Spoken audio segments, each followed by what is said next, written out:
خواهر السلام علیکم و رحمت الله و برکاته. و علیکم السلام و رحمت الله و برکاته. как дела؟ الحمدلله. хорошо. хорошо. شما از کجا هستین؟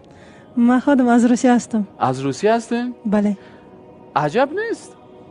تو از روسیه چرا این قسم لباس پوشیدی؟ این به خاطر که فرض می سرمو. به خاطر عقیده است؟ به خاطر که دست.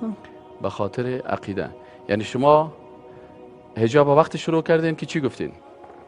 فرض است به هر زن فرض است که بپوشه. فرض است زن خوش باشه وقتی که حجاب می پوشه. برای چی توفه آورده بدین؟ توفه؟ امو روزی که شامی که خانه میمان شدین من زیاد فکر کردم چی بیارم با شما باز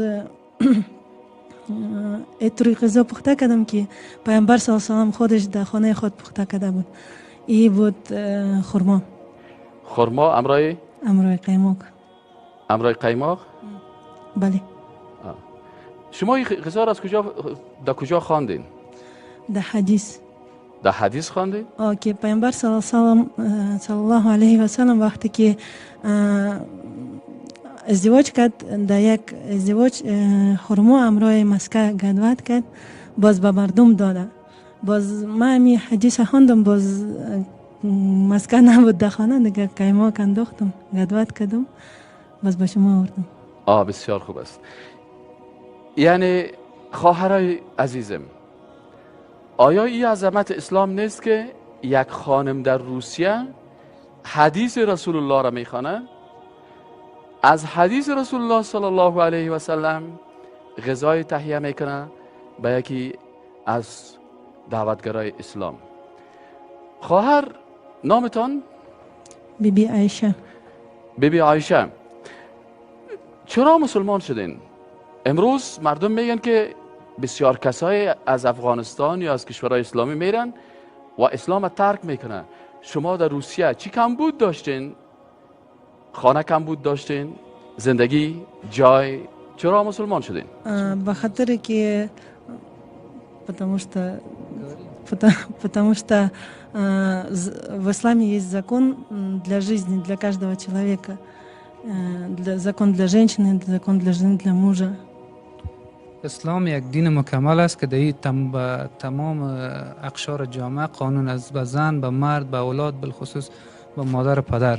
یگانه دلیل ابتداییش همین بوده که من اسلام قبول کردم. یعنی نقطه که من میخوایم بفهمم که دقیقاً علت مسلمان شدن شما چیست؟ چرا مسلمان شدید؟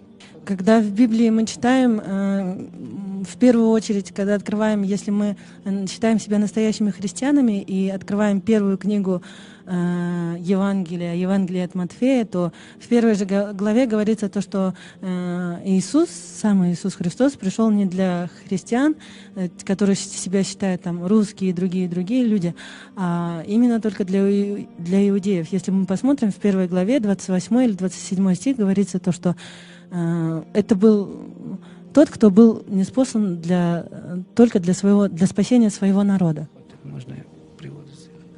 میگه اولین چیزی که ما کتاب انجیل آواز میکنیم کتاب عهد جدید، یعنی کتاب انجیل عهد عتیقش کتاب تورات و دیگه کتاب هست. وقتی که ما میگه انجیل عهد جدید آواز میکنیم در اوجه میبینیم در کتاب متی باب اول آیت 28 یا نشانی 28 که در اوجه میگه حضرت عیسی میگه ما صرف به قوم بنی اسرائیل آمدیم نه به کل جهان. این کتاب انجیل که است، یک کتاب است مخصوصا به قوم که قوم عبارت از قوم بنی اسرائیل است. و قرآن که است یگانه چیزی که دو وادار کرد به طرف اسلام آمدن که قرآن میگه کتاب جهانی است بر تمام اقوام است. یک بلند صدا نمیکنین الله اکبر؟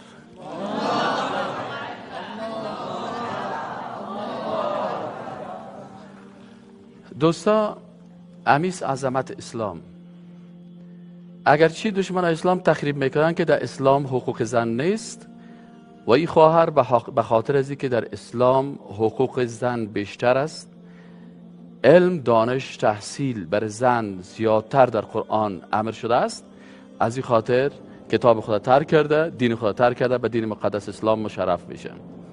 دلیل دیگه که خواهر میگه و این است که وقتی قرآن باز میکنیم در قرآن میگه الحمدلله رب العالمین، او ربی که مسلمان ها به او باور دارن رب العالمین است.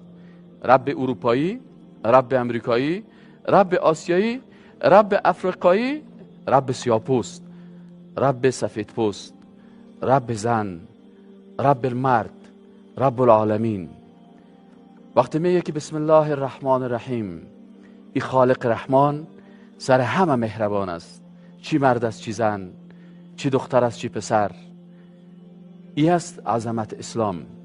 از این خاطر کسای برتریت اسلام چه قسم ثابت میشه؟ که کسایی که به دین اسلام مشرف میشن انسانهای محقق است. زن است دانشمند، زن است چون خدیجه، خانم است مثل بیبی عایشه، خانم است مثل بیبی زینب، خانم است مثل بیبی فاطمه. زن است دانشمند، 2 کتاب مطالعه کرده، از آزادی که اسلام برش داده استفاده کرده، اگرچه در خانه غیر مسلمان پیدا شده، اما امروز با صداقت و راستی کلمه ای نمیخوانه که لا اله الا الله محمد رسول الله.